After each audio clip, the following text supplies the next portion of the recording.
special good morning to my Bethel Early Learning Center friends. As always, welcome to Cooking with Miss Ronni and to my kitchen.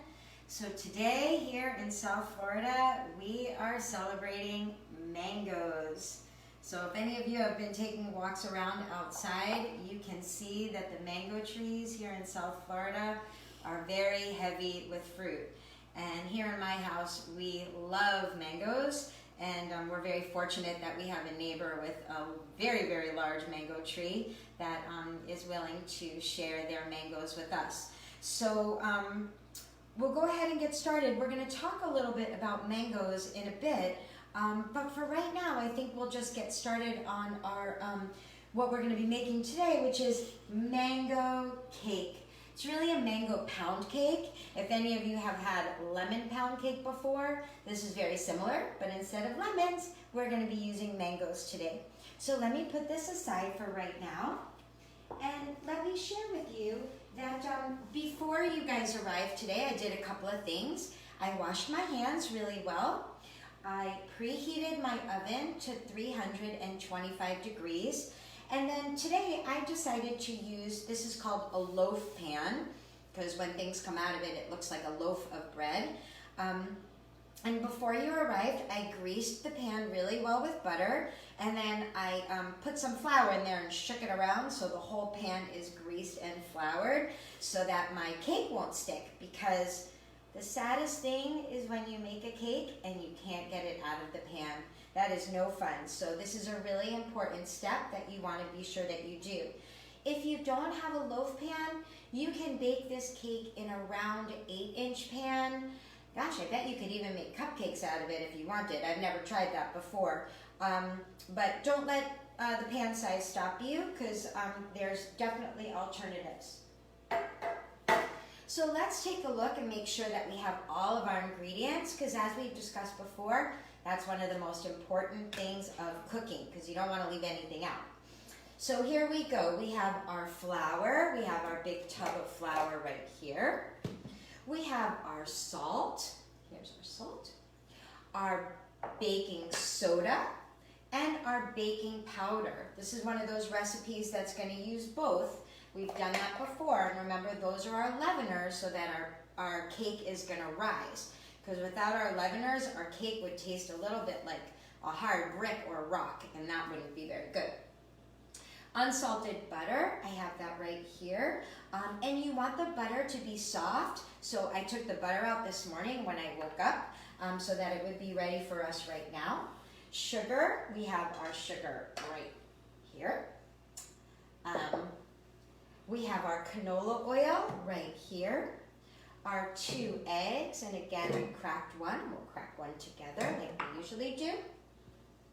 We have vanilla, which is right here. Makes me think of vanilla ice cream. We have mango puree. So what you're going to do is you're going to take 2 or 3 mangoes, cut them up, and you're going to put them in your blender, and it's going to make like mango juice. And that looks like this. And I'll tell you, this stuff is delicious. You can use it for lots of different things. You can mix it with sparkling water and make a mango spritzer. You can mix it with champagne and make a mango mimosa, which I enjoyed on Mother's Day, which was delicious. So lots of different things. And then we also have some coconut milk. Coconut milk comes in a can like this. I already measured it out. It looks like this. If you don't have coconut milk or you don't like coconut, you are welcome to use regular whole milk, and that'll work out just fine for you. So there you go. So we have all of our ingredients assembled. We are ready to get going. So the first thing that we are going to do is we're going to put our butter and our sugar into the mixer. Now again, I'm choosing to use the standing mixer. If you don't have a standing mixer, you could use a hand mixer. You could use your whisk. Whatever works for you. The mixer is quick and easy, so I choose to use it, but that's totally up to you. So we're going to put in our butter. Now we have 3/4 of a cup of unsalted butter. So that's 1 whole stick, which is half a cup, and then a half a stick, which is 1/4 of a cup. So a half, plus a quarter equals 3/4 of a cup. So we're going to just write that in the bowl. And then we are going to do our sugar. So our sugar, we need 3/4 of a cup of sugar. I have my cup measuring. So we're going to need 3/4, so 3. So let's count together. 1, 2, and 3. Perfect. Now, we're going to get that mixing. Now you'll notice in lots of the things that we've made already together, we mix our wet ingredients in one bowl, our dry ingredients in another bowl, and then we combine them. And remember, many weeks ago, we learned that that was because our leaveners are activated by moisture, by wetness.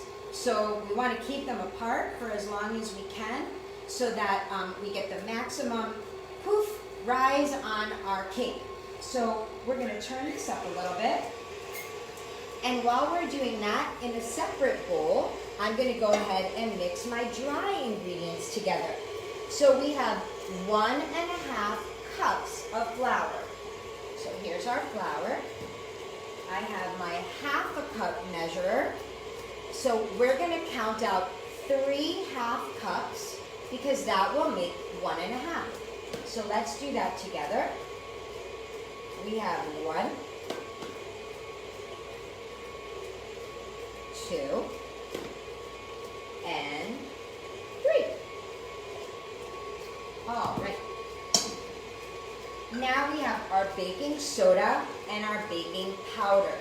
We're going to use 1/2 teaspoon of each. So here we have our 1/2 teaspoon measure. So we're going to put in 1/2 teaspoon of baking soda, 1/2 teaspoon of baking powder. And then for our salt, we have 1/4 of a teaspoon. So that's even smaller. That's 1/2 of our 1/2 teaspoon. So we're going to go ahead and put that in too. Perfect. Now that is all of our dry ingredients. We're going to mix them together right in the bowl. And we are going to go ahead and put that aside. Okay? Because now we're going to focus on our wet ingredients. So in here, remember, we had our sugar and we had our butter. And I'm going to turn this off, and I'm going to scrape down the sides.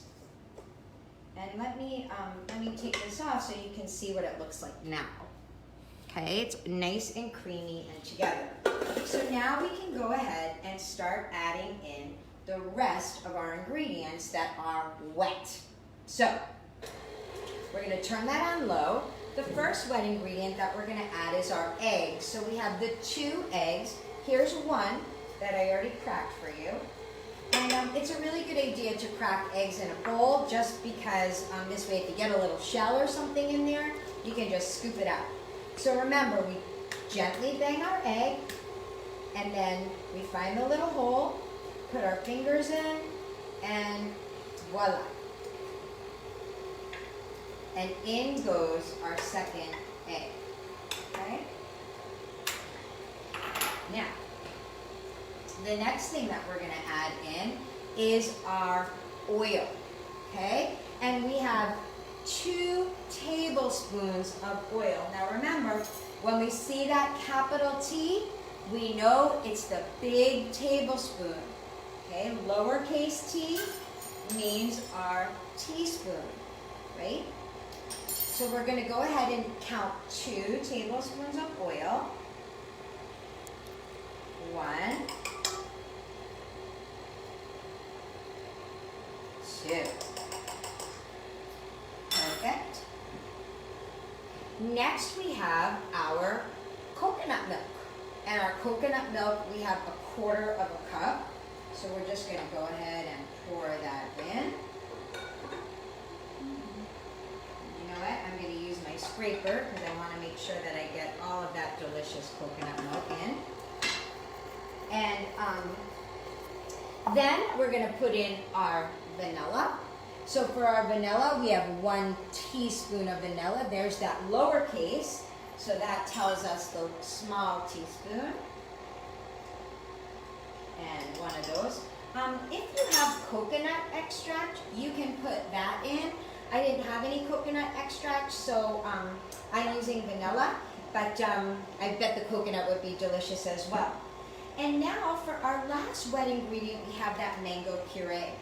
Now the mango puree, what we're gonna do is we're gonna put in total, we're gonna need 3/4 of a cup, but we're gonna split that. So right now we're gonna put in 1/2 cup of our mango puree. So I'm gonna measure that out in my handy dandy measuring cup.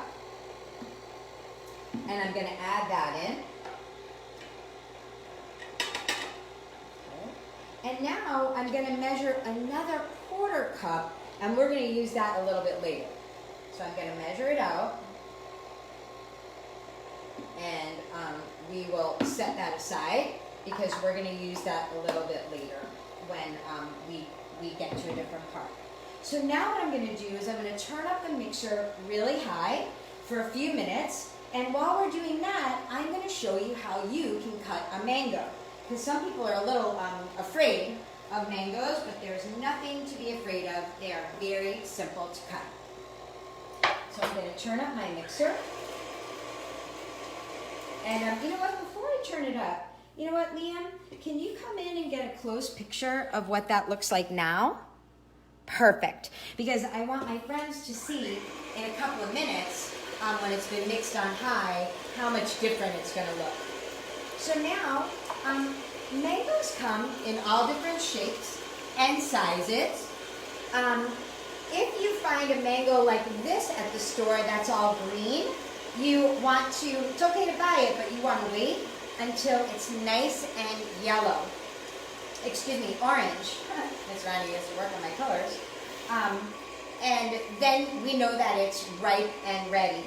So mangoes are actually the most often eaten fruit in the entire world. They are very popular in lots and lots of countries. In Asia and in Latin America, anywhere where it's tropical, which means where there's warm weather like we have in Florida, mangoes grow. So inside of the mango is a big pit. So we have to make our way around that. So what we're going to do is we're going to lay our mango down flat, and that's how we're kind of going to know where the pit is. So we're going to take our sharp knife. Now this is where your mommies and daddies can be helpful, but you should know that once the mango is cut, the flesh is rather soft, so it's a great thing for young children to cut. They do sell nylon knives. You can get them online, and they're safe, and they're really a wonderful thing to purchase for your children to help learn how to cut. So you're going to lay it down, and now we're going to pick it up so we know where the pit is, and we're going to easily slice down on either side, okay? Because we know that that big pit is in the middle. We're slicing down on the side. Now you can cut off the sides of that. Now, for this, you can either peel and then dice it up, or a fun kind of trick is to also just do it this way. You can score it just like this. Be careful not to cut all the way through the peel. And then you can turn it inside out, and there you have some beautiful mango chunks. Now you can cut these chunks off of the mango. In my house, we like to put them on a sheet and put them in the freezer, and then we use those chunks for mango smoothies with a little orange juice and French vanilla yogurt. Mango shakes are also delicious. As I mentioned, mango mimosas, mango sorbet. There are just so many things that you can do with mango that are really delicious. So I encourage you, if you haven't tried mango, to give it a try. So let me put this aside, and we're going to get back to our cake. So now you can see that this has been mixing rather furiously while I've been talking. And can everybody see that right now our mixture is nice and fluffy? And that means that we are ready to go to the next step. Now the next step is combining our wet ingredients with our dry ingredients. So, wet ingredients are in the bowl. Here are the dry ingredients. So we're gonna put the dry ingredients in 3 separate additions, right? We don't wanna dump it all in. We just wanna do it slowly so it mixes carefully. So I'm gonna put in a little bit and then mix. We don't have to mix it too much at this point because we want our cake to be nice and light and fluffy. So we got all that fluffiness from whipping it up like that. You don't want to lose that fluffiness. Now we're going to put in another little bit, another third, right? If we're putting in 3 additions, we're putting it in thirds. And we're going to mix. Now, you might say, hey, Miss Ronni, what about that 1/4 cup of mango that you measured out before? What about that? That's going to go in now. In between the second addition and the last, we're going to pour in the rest of that delicious mango puree.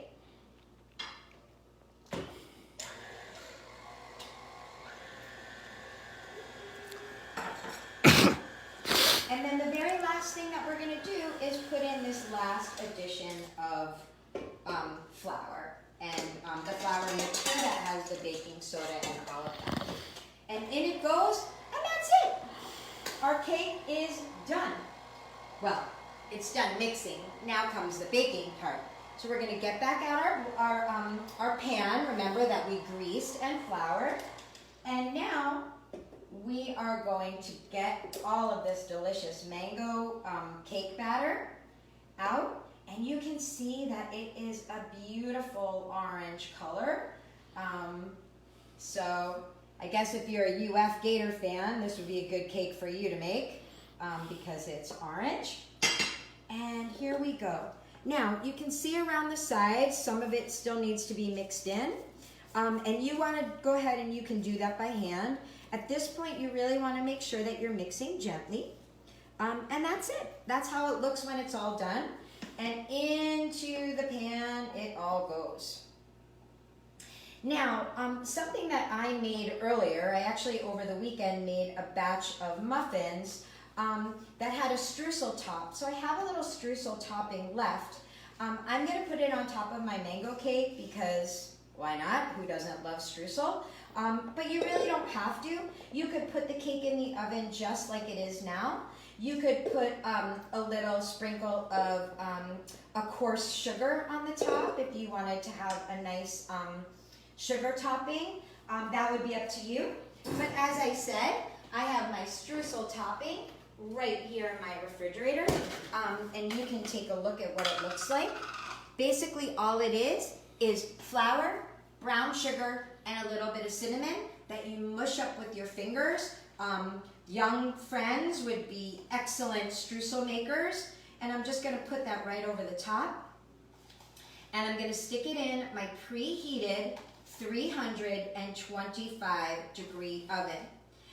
Now this is going to take about, gosh, it could take 60 to 70 minutes, which is an hour or a little bit over an hour. But I like to start checking it after 30 minutes just to kind of see where it's at. So I'm going to go ahead and put this into the oven.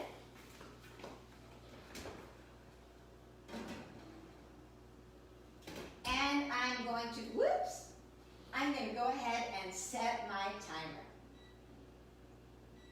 Okay. Now,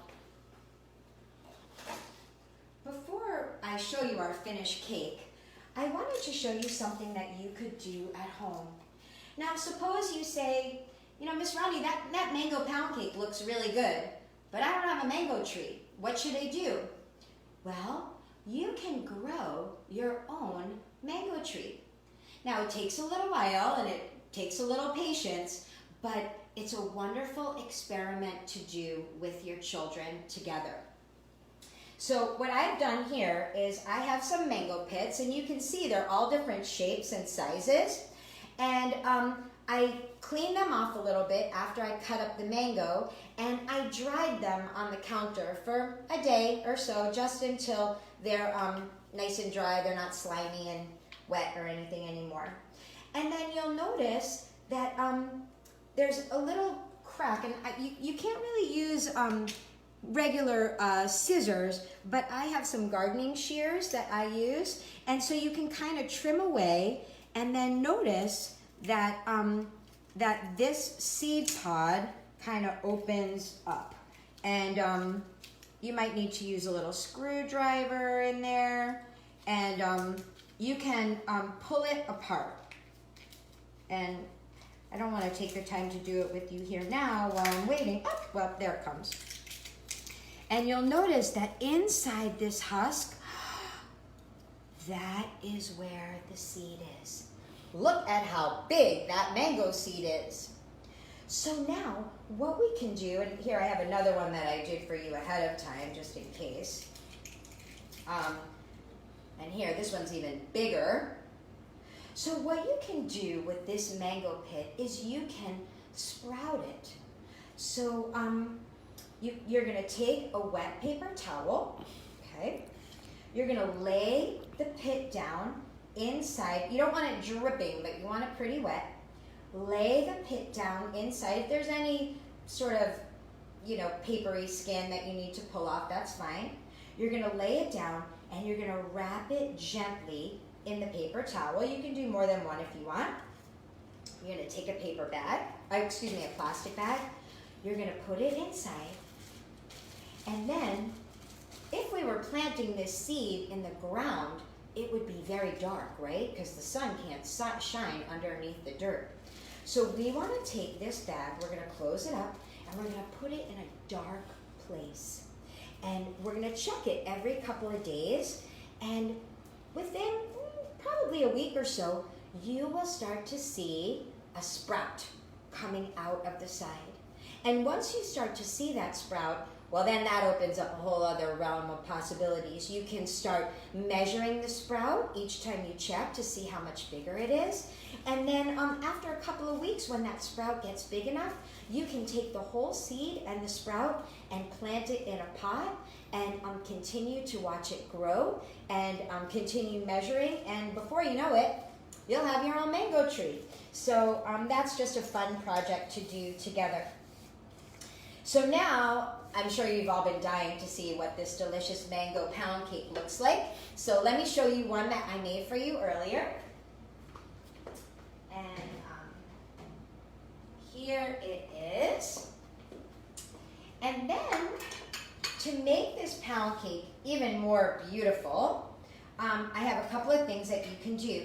I like to use powdered sugar on the top, so I just have a little tea ball with some powdered sugar inside.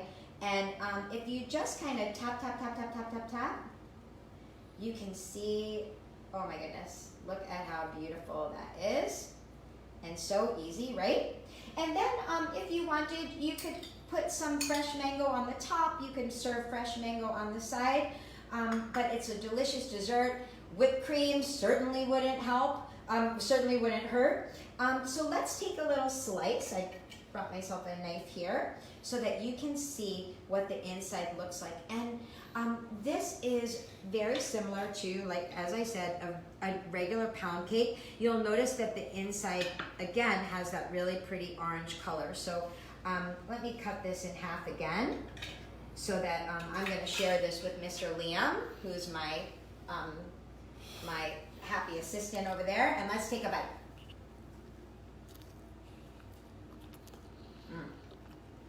Wow. All right, I got thumbs up from Mr. Liam. This is really delicious.